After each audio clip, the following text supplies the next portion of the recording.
Hello everybody, my name is Luke Mar and this is HauteLeMode, and today on HauteLeMode we are getting into what I'm calling Balenciaga's Haute Crash and Burn Couture collection. It's not because they named it that, I did. Upon watching this season's Balenciaga show, I had one thought. Something is different, and not in a good way. While I am the penultimate hater when it comes to fashion reviews, I have actually enjoyed quite a few of the Balenciaga Couture collections, as creative director Demna has done quite a good job of doing his own modern versions of haute couture through different fabric innovations and opulent proportions. But this season lacked the spirit of Cristobal Balenciaga, who is pretty important to doing a Balenciaga collection. And that was in terms of inventive construction that made the name Balenciaga once respected and revered worldwide. Now the thing is, as we deep dive into a lot of the looks, I do feel conflicted on them. Demna is obviously playing to a clientele that enjoys these pieces, or we're led to believe, and I've heard absolutely nothing but positive things from clients. Many of the clients are more casual people than one would suspect for an haute couture clientele, but I think that actually plays to Demna's more democratic nature when it comes to fashion, and I have to say, I gotta respect that, I gotta enjoy that, and people, again, as I'm saying, very enjoying their haute couture buying experience. So as much as this season I don't love it from a critique point of view, it seems like the client very much so enjoys and wants to buy it. Listen, I'm grappling with appreciation for technique, but yearning for a bit of showmanship, which I feel like very much so evaporated this season. Now, I've cooled down a lot on the Balenciaga ready-to-wear collections. You can see it in our cruise show reviews video, because I understand that the overall repetitiveness of ready-to-wear is a thing, and I don't like it, but I can tolerate it. But the Balenciaga haute couture collections are meant to excite and titillate and be a bit showy. Not only did Cristobal Balenciaga debut some of his most iconic silhouettes that broke conventions during them, like the baby doll, the cocoon, the envelope, but he was quoted as saying that he knew having showpieces in the haute couture shows was important to impress press and clients, while he really sold tons and tons of more commercial skirt suits. This is an industry of smoke and mirrors, so there's not a lot of mirrors and not enough smoke. Now, this season, the most important showpiece seemed to be a roll of black toilet paper wrapped around a model just hours before the show, which I even at 11 could do in my childhood bedroom with my own quilt. Call me an haute couturier, why don't you? Now, the collection led off with an oversized gray jersey cotton t-shirt paired with baggy denim jeans, a black opera glove, pointed black shoes, and a feather hat. Like a transformer, there is more than meets the eye. The shirt is lined with scuba satin, the denim jacket wrapped around the waist is actually a part of the jeans. The shoes are actually rubber that have been flocked, which many might know from diorama making. I am not so lucky, but here it gives a velvety finish, and the feathers are rooster. Sure, there's a lot of technical prowess to unpack, and I think it's always cool to see Balenciaga playing on fabric innovation and experimentation. But do I think that the look is lacking? Yes. Now, Demna's goal throughout the collection was to blend his own personal design aesthetics of modern streetwear with some of the techniques attributed to Cristobal Balenciaga's works, like the cocoon shape and a 3/4 length sleeve. I see it. The sweatsuit look in French terry that looks like cotton jersey definitely has a sloped back, while the bomber jacket in black nylon with orange scuba satin lining does have 3/4 length sleeves that look like they've been pushed up so much over time that they've permanently shrunk and also wrinkled. And I think that's cool. But the issue with these looks is, well, besides slight differences, we've seen them. The fall 2021 show had jerseys and bombers, and oversized t-shirts for that matter as well, while more of the looks that followed, like a buffalo leather jacket, a technical tracksuit in cotton, and an oversized parka, once again feel very familiar. The only intriguing difference is the hats that they wear, with one being a t-shirt covered in resin, while the other in black carbon does have an interesting texture. Those silhouettes also something that we've seen. While there was a lot of flack thrown Demna's way, especially this season, myself having a fantastic arm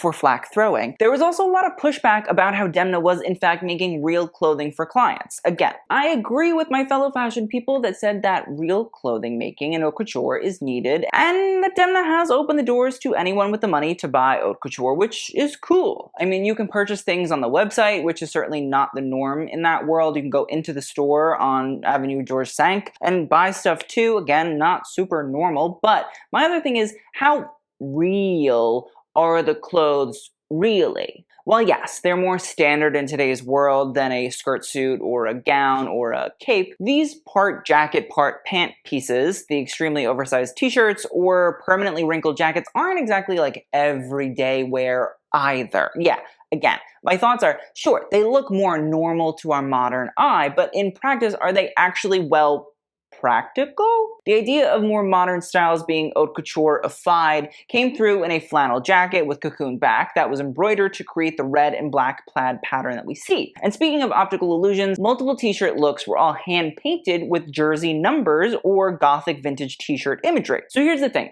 that was one of the biggest techniques pushed as an haute couture-ism, which sure, hand painting is cool and all. I love it. I couldn't do it.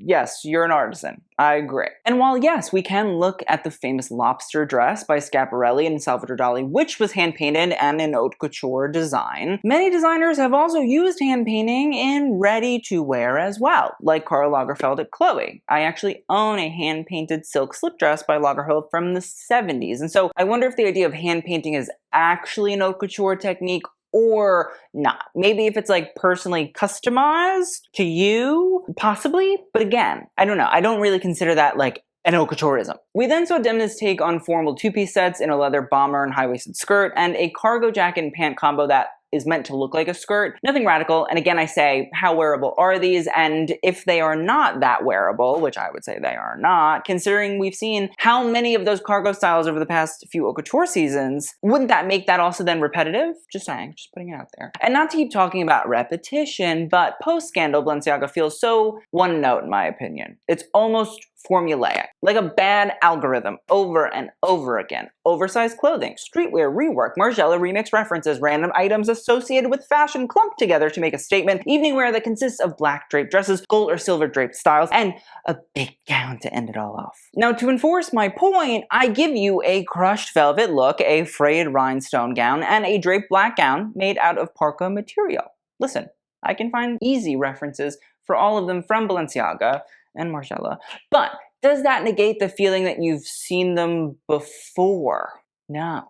One of the more intriguing points in the collection was the wrap jackets that came in a nylon track fabric, a blue denim, and a black cordura nylon that is commonly used for moto jackets and pants. Now Demna has a type. Now these jackets are composed of one side that is constructed in a perfectly normal manner that as it reaches the other side becomes a heavily draped panel that instead of falling vertically wraps back around the jacket and into the front section horizontally. Now, while the two jackets definitely look like the draped dresses that Balenciaga created in the 1950s, the long black coat style is reminiscent to me of a green Gazar evening coat that was made in 1956. Now, while these looks seem rather silly to some, they are where Demna's haute couture shines. The construction is fascinating as the pieces truly look like cocoon back coats from certain angles, but the familiarity of the hoods and the fabrics make them feel somewhat familiar. I will say the nylon styles work better as the denim's neck area does look a bit like an evening coat of yore, but the neckline also feels a little bit alien and a bit too abstract. But the rest of the looks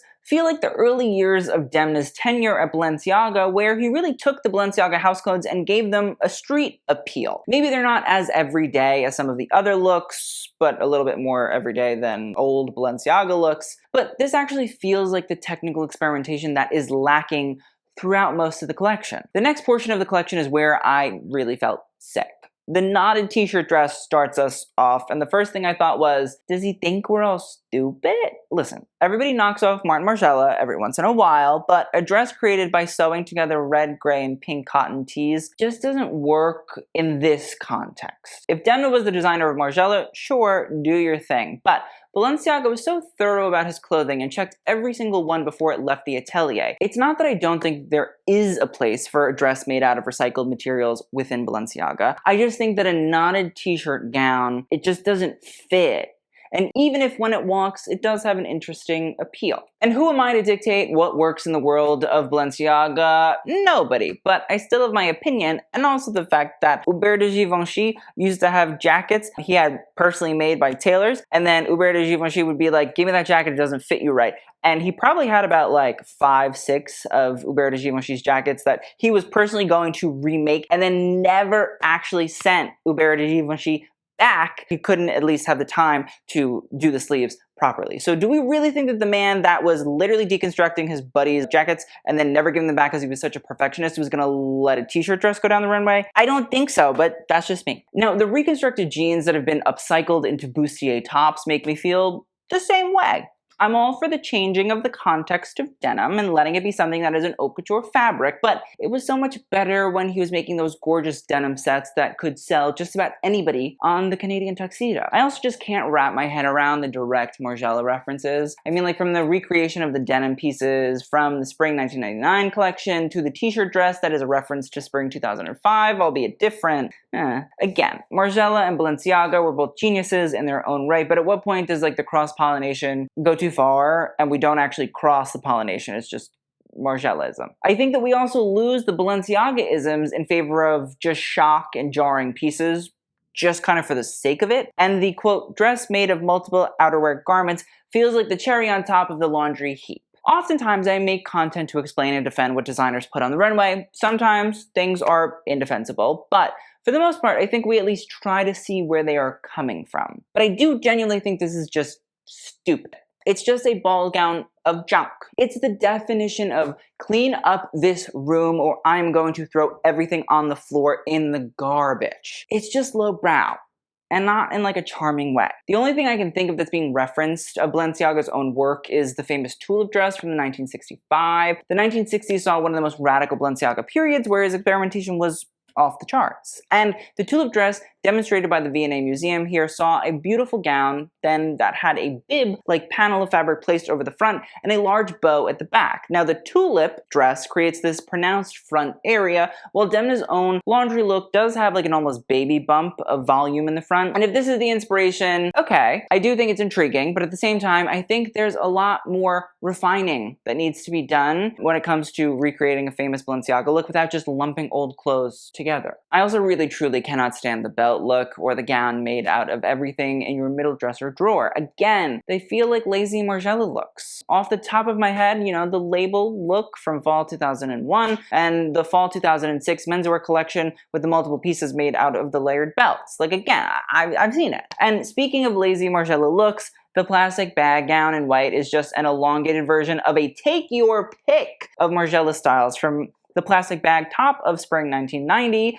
I think that's the most direct one. The dry cleaning bag vacuum sealed to garments from fall 1998, and the transparent plastic dress from fall 1992. Listen, I'm all for a reference. I love a reference. And listen, a lot of these pieces do really fit impeccably, and we can see it in the video. Like, they do really look good. But I also can't help but feel like I've seen it. And speaking of seen it, a gold foil dress, babe, I'm gonna need you to take a break from the Ferrero Rocher because for me, the joke is getting stale. I can't keep saying it. It's getting on fun. I do think that the faux brown mink dress is lovely, and I actually like the nods to Balenciaga's own use of fur, but with a Demna twist. And there was a seamless dress in a all-black lamb leather, and while the idea of a seamless dress is really cool, and it's really interesting, and it's really great, it's only seamless because it was molded to the body. See, the Balenciaga one-seam dress is legendary because the technical and geometric understanding needed to cut the pattern pieces correctly in order to only have one seam is really hard. I can't even look at the pattern pieces, let alone do geometry, find a right angle, I don't know, ellipses, parabolas, don't ask me. But the thing is, like, Balenciaga's one-seam dress was cool because he didn't just like heat up material and suck it onto somebody's body or add water to it and then draped it. Like, no, he figured it out from like a actual mathematic drapey perspective. Now, the following look proves that anybody can make a no-seam dress with their own bed sheets. Wait, look at me, I'm wearing Balenciaga Haute Couture. You see it? Do you get it? Now, the finale dress was Demna's attempt at a performance. It was made of 155 feet of black nylon that normally sits underneath dresses and did exist only 30 minutes before the show. What I will say is my dress actually came together in about 1 minute and 20. It was made up of 3 different bed sheets that I just ripped off of my bed. So I think that I am a designer. It was an experiment apparently in draping and also in the idea of what haute couture really means. But again, I say, if I wrap these sheets around myself, can I call it couture? Yes, sure, but you can call anything anything. It doesn't make it true. This is dumb. This is stupid, and it doesn't actually say anything or have some deeper meaning about the luxuries of $150,000 dresses, even though Demna wants it to. If you think that haute couture is meaningless and isn't necessary, which is what he said, that's fine, but then let somebody else make the haute couture collections then. Speaking of letting someone else make the collection, well, this Balenciaga season felt weird for one big reason, which was the Balenciaga haute couture design director, Peter Copping, formerly of Oscar de la Renta and Nina Ricci,